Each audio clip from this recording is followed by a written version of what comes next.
बरेली के पंजाबपुरा, जिसे वकीलों वाली गली भी कहा जाता है, वहां पे एक मामला आया। वहां पे विशाल सक्सेना ने अपने मकान को 20 लाख रुपए में शबनम, जो 60 वर्षीय महिला है, उसको बेच दिया। हालांकि शबनम ने भी वो मकान ले लिया, रजिस्ट्री हो गई, लेकिन उसके बाद विवाद शुरू हुआ।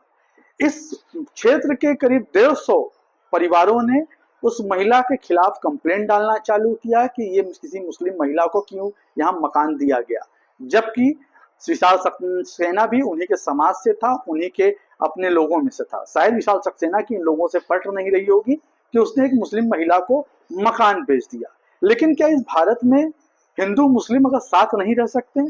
क्या उनका अगल बगल मकान रहना किसी एक दूसरे के लिए खतरा है?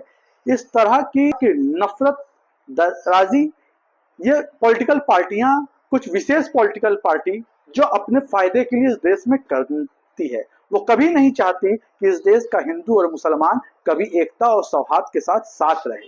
वो एक मुसलमानों के खिलाफ एक नैरेटिव अपने आईटी सेल और अपने गोदी मीडिया के द्वारा हमेशा फैलाती आई है। अब उस मुस्लिम महिला ने तो मकान तो ले लिया, लेकिन अब उसके विरोध में इस एरिया के जितने हिंदू परिवार थे, कह सकते हैं जो पढ़े लिखे लोग थे, उन्होंने अपने मकान पे पलायन का एक बोर्ड चस्पा कर दिया और ये कहने लगे कि अगर ये मुस्लिम महिला यहाँ से नहीं जाती है तो हम अपने मकानों को बेच देंगे। अब मुझे नहीं समझ में आता कि 2014 के बाद इनके हिसाब से सो कॉल्ड बुद्धिजीवी वर्ग है, ये हिंदू खतरे में कैसे आ गए, जबकि 2014 के पहले इस तरह की बातें नहीं आती थी। लेकिन 2014 के बाद इन्हें इतनी ज्यादा इनसिक्योरिटी एहसास कराई गई है कि आप सेफ नहीं रहेंगे। जब यहाँ पे टीवी 9 भारत के पत्रकार ने जब बात किया लोगों से, तो लोगों की जहरीली मानसिकता किस कदर सामने आई, वो अभी थोड़ी देर में मैं आपको दिखाऊंगा। घर है जी, इस पे लिखा हुआ है सामूहिक पलायन, क्या मामला है पूरा बताइए। ये पड़ोस में हमारे मोमडन को बेच रहे हैं मकान। अच्छा, बेच दिया है या बेच रहे हैं? बेच दिया है। अच्छा अच्छा। तो हम नहीं चाहते हैं कि किसी और समुदाय को बेचा जाए। तो अब आप लोगों ने पलायन करने का मन बना लिया क्या? क्या करेंगे? पलायन ही करेंगे और क्या करेंगे फिर। तो क्या नाम है? मेरा रेणु श्रीवास्तव नाम अच्छा, है। आप भी यहीं कौन सा घर है आपका? हाँ, मेरे ही सामने वाला घर है। अच्छा, आपने भी लिख लिया पलायन का? हाँ, तो पलायन करेंगे फिर। जब एक ने शुरुआत की, फिर यहाँ क्या पूरा हिंदू एरिया है। बच्चे यहाँ शिव बारात निकलती है तो हमारे सामने से निकलती है। संस्कृति अलग है, उनका रीति रिवाज अलग है। सब हिंदू जो है एकता लेके चलता है। वो चाहते हैं कि हम जब जहाँ पे भी पहुंचेंगे वहां से हम मुस्लिम को इकट्ठा करो, हिंदुओं को पलायन करो। ये उनका शुरू से सिद्धांत रहा है। जहाँ पे भी वो बहुलता में आते हैं वहाँ पे अपने हिंदुओं को बाहर करते आते हैं। भाई उनका वो सामने मुस्लिम एरिया में रह रहे, तो यहाँ आने का क्या उद्देश्य था उनका? इसके पीछे फंडिंग है। ये देखा जाए कि ये फंडिंग कौन कर रहा है, इसके पीछे विदेशी ताकतें हैं, ये मुल्ला है, कौन है? इसी को है कि भाई उनकी संस्कृति अलग है, हिंदू की संस्कृति अलग है। हम लोग ये चाहते हैं कि जो एक संस्कृति वाले रहे, बनता है, मीट बनता है, सब रोड पे उनकी भट्टियां लगती हैं, लड़कियां निकलती हैं, बच्चे निकलते हैं, वो फिर छेड़खानी करते हैं, तो वो लब जिहाद में करते हैं। फिर उसके बाद दंगा के मतलब मस्जिद के नीचे फूल बेचता है। इसकी इंक्वायरी ये की जाए, फूल से ही पैसा लाया कहाँ से, जो 20 लाख 25 लाख का लिया इसने, नंबर 20 लाख रुपए का मकान लिया और रजिस्ट्री दिखाई है 11 लाख की, 1162 की। बाकी पैसा कहाँ से लाया, किसके द्वारा फंडिंग की गई, ये सब चीजें देखने की इंक्वायरी करने का प्रशासन को चाहिए। इस पे लिखा हुआ है। हाँ जी। ये आपने डिसीजन ये लिया है, अगर नहीं होगा तो पलायन कर जाएंगे आप लोग? ये करेंगे ही, जब पास में मोमडन लोग आ जाएंगे तो हम क्या करेंगे, फिर यही करना पड़ेगा हमें। अच्छा, अभी तक इस आबादी में कोई विशेष समुदाय का लोग कोई नहीं है अभी तक? नहीं अभी बस। क्या माना जाए, ऐसे क्यों कर रहे हैं? क्योंकि समाज और भी लोग आप लोगों की घर देने को सक्षम हो, क्यों बेच के जा रहे हैं? क्या वजह क्या लग रही है आपको? जब ये मोमडन लोग यहाँ पे आ जाएंगे तो यहाँ पे बहुत, यहाँ मांस बनेगा, ये बनेगा, वो बनेगा। हम लोग हिंदू लोग हैं और यहाँ पर ये लोग सब बनाएंगे तो यहाँ पे बहुत वैसा, हमारा धर्म वैसा हो। उनका साफ कहना है कि ये मुस्लिम महिला है, ये मीट खाती है। अब जिस हिसाब से मैं मकान पे बोर्ड देख रहा हूं, तो वहां सक्सेना और श्रीवास्तव जी हैं, जो जिनको लाला भी कहा जाता है। इनके साथ शादियों में मटन, मांस मच्छी चलता है शादियों में, और ये दूसरों के घर, मुसलमानों के घर हो चाहे जहां भी हो, ये जाते हैं और चाव से खाते हैं। जब ये चाव से खा सकते हैं तो इसे मुस्लिम महिला पे मीट, मुर्गा, मछली का आरोप लगाना ये सरासर बेबुनियाद लगता है। अब वो 60 वर्षीय महिला से ये 150 परिवार, जो खुद अपने आप को सम्राट मानता है, पढ़ा लिखा मानता है, वकीलों वाली गली के नाम से मशहूर है, ये भी उस महिला से डर गया। डरा कुछ नहीं है।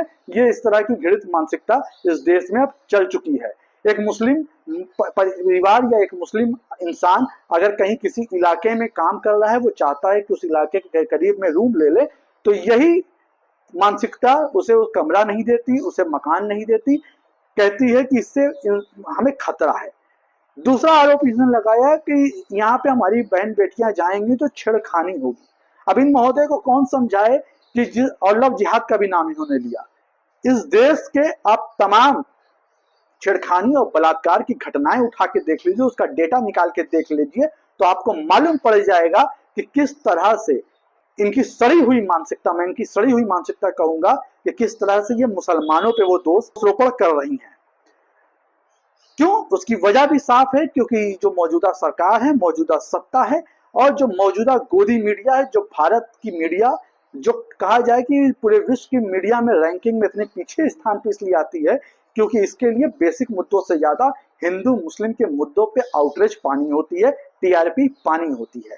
जब कोई भी एक हिंदू मुसलमान का कोई मुद्दा होता है तो ये पूरे देश में ये बताना चाहते हैं कि इस देश में देखिए यही कितना मुद्दा है, कितने खूंखार लोग हैं, कितने बुरे लोग हैं, ये ऐसी चीज जानबूझ के करते हैं।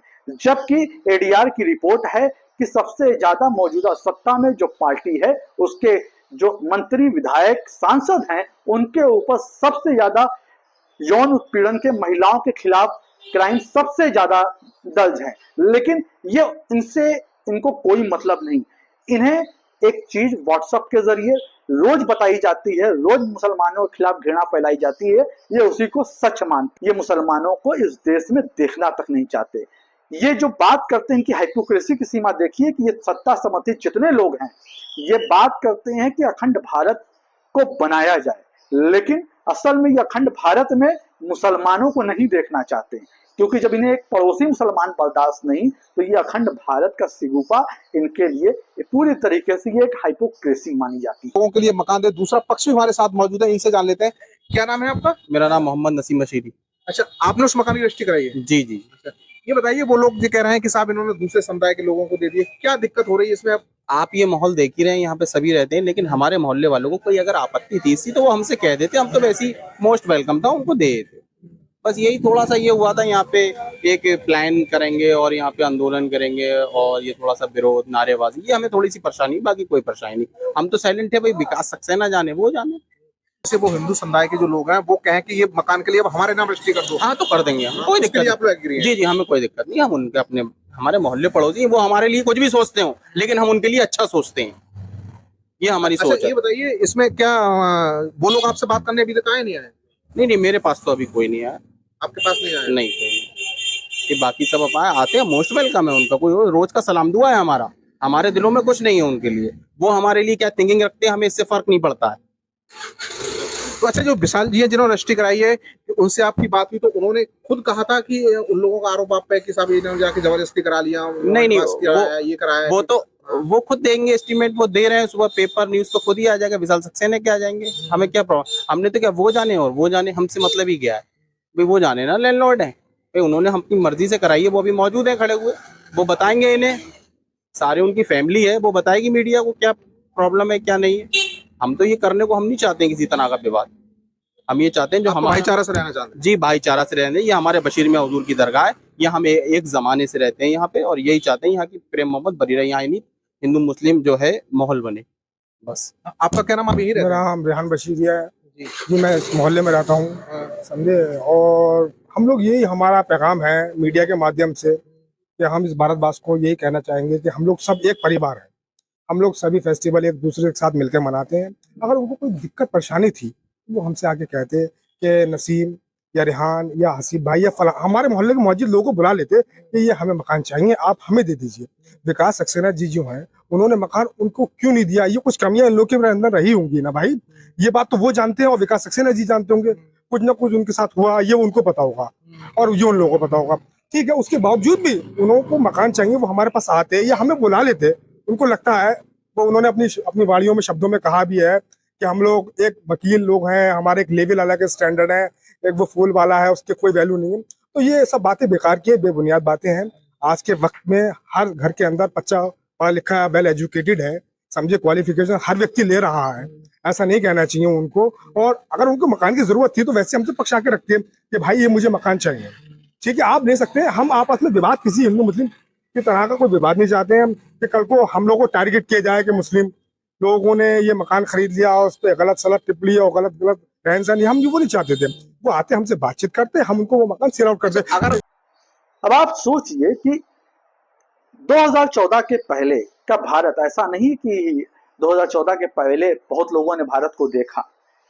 हिंदू मुस्लिम में एक सौहार्द होता था, हर त्योहार पे एक दूसरे के घरों पे आना जाना होता था। मेरे भी बहुत से मित्र हैं जो वीडियो सुन रहे होंगे, वो जानते होंगे कि 2014 के पहले बहुत सी बिरयानी और बहुत से कबाब पराठे और गोश्त वो मेरे घर पे आके खा चुके हैं। अलग बात है कि उनकी मानसिकता का नैरेटिव अब चेंज हो चुका है, अब वो पॉलिटिकल अपने आप को इन्फ्लुएंस कर चुके हैं। इसी तरह देश में लगभग ज्यादा जो सत्ता समर्थित मानसिकता है उसका यही हाल हो चुका है। जो मुसलमान उसके लिए कल भाई समझ में आता था, आज मुसलमान उसके लिए एक आंखों में चुभने वाला इंसान भर रह गया है। हालांकि वो इंसान भी नहीं मानते, वो उसे जानवर मानते हैं। गुजरात में भी आपने कुछ दिन पहले देखा कि एक गवर्नमेंट महिला को आवंटित हुआ था कॉलोनी में मकान, वहां पे गुजरात में लोगों ने उस गवर्नमेंट महिला का विरोध किया कि इन्हें यहाँ दिया जाए, इन्हें यहाँ मकान नहीं दिया जाए क्योंकि ये हमारे समुदाय की नहीं है। अब आप सोचिए कि ये कौन सा देश, ये कौन सा ताकतवर देश और ये कौन सा विश्वगुरु देश को बनाने के दिखाना चाह रहे हैं, दुनिया में कौन सा डंका बजाना चाह रहे हैं जहां इस तरह की आपस में घृणित मानसिकता को पाला और पोसा जा रहा है। आज भी बहुत से ऐसे लोग हैं जिसकी वजह से ये देश चल रहा है, जो भाईचारे में विश्वास रखते हैं, जो आपसी सौहार्द को मानते हैं और हक पे वो खड़े होते हैं और सवाल करते हैं इस सत्ता से।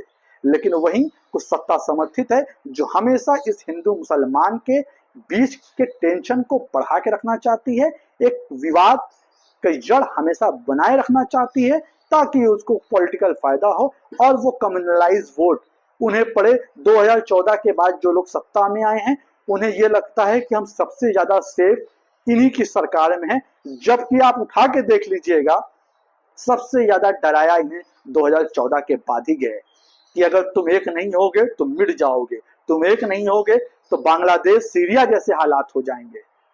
बांग्लादेश पे भी मैं बात करना चाहूंगा कि बांग्लादेश में भी जितनी ज्यादा बांग्लादेश में जो सत्ता पलट था, वहां पे आप हत्याओं का डेटा उठा के देख लीजिए तो वो सत्ता समर्थित लोगों का था, सत्ता के खिलाफ लोगों का गुस्सा था। कहीं छुटपुट घटनाएं हुई हैं माइनॉरिटीज के खिलाफ, लेकिन उसे इतना आउटरीच करके यहाँ पे एक पॉलिटिकल मुद्दा बनाया जा रहा है ताकि यहाँ के हिंदुओं को उस मुद्दे से डराया जा सके। जैसे आपने देखा कि इसके पहले वहां के लिंटन दास के घर को बोला गया जला दिया गया है, जबकि लिंटन दास के घर को नहीं, मुर्तजा जो बांग्लादेशी प्लेयर था उसके घर को जलाया। बाकी कुछ क्लिप हैं, कुछ वीडियो हैं, इसकी क्या प्रामाणिकता है नहीं मालूम, लेकिन मैं दावे के साथ कह सकता हूं कि इसे मौजूदा सत्ता अपने लिए एक ऑक्सीजन की तरह इस्तेमाल कर रही है ताकि मौजूदा जो उनके समर्थक है वो डरे रहें, वो रोजगार नहीं मांगे, वो महंगाई की बात नहीं करें, वो तमाम बेसिक मुद्दे को छोड़ दें, टैक्स की मार को झेल लें, वो तमाम मुद्दों को छोड़कर सिर्फ इस मुद्दे पे सत्ता का साथ दें कि वो मुसलमानों से घृणा करें।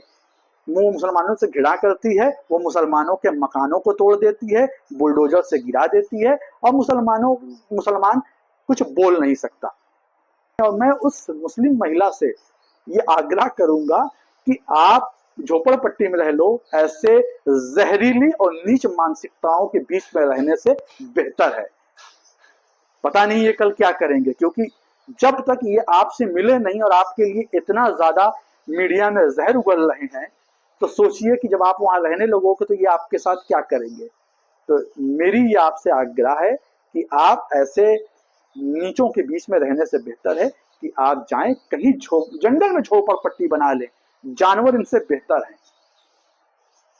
उनके साथ आप प्यार से रहेंगे तो वो आपके साथ वफादारी करेंगे, लेकिन जो मानसिकता पॉलिटिकल इन्फ्लुएंस ये हो चुके हैं ये आपके साथ वफादारी नहीं करेंगे। हमारे क्षेत्र में, हमारे मोहल्ले में तमाम दुकानें हैं गैर मुस्लिमों की, जिसपे हम कभी इस तरह का डिस्क्रिमिनेशन नहीं चाहते कि आप राशन वाला हिंदू, कपड़े धोने वाला हिंदू, दूध पहुंचाने वाला हिंदू और तमाम जो घर के जरूरत के सामान आते हैं वो हिंदू ला के देता है। हालांकि डिस्क्रिमिनेशन देश में होना भी नहीं चाहिए, क्योंकि अगर इस देश में हर व्यक्ति इस तरह की नफरती मानसिकता का हो जाएगा तो इस देश को चलाना बहुत ही मुश्किल हो जाएगा। क्योंकि अगर डॉक्टर सिर्फ धर्म के आधार और जाति के आधार पर इलाज करने लगे, तमाम जरूरतमंद सिर्फ धर्म और जाति के आधार पर एक दूसरे के साथ देने लगे, तो सोचिए इस देश की हालत क्या हो जाएगी।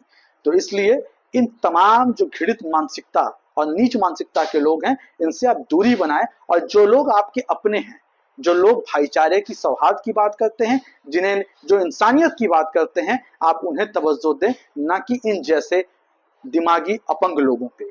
आज के लिए इतना ही, मिलते हैं अगले वीडियो में, तब तक के लिए नमस्कार, सत श्री अकाल, जय हिंद।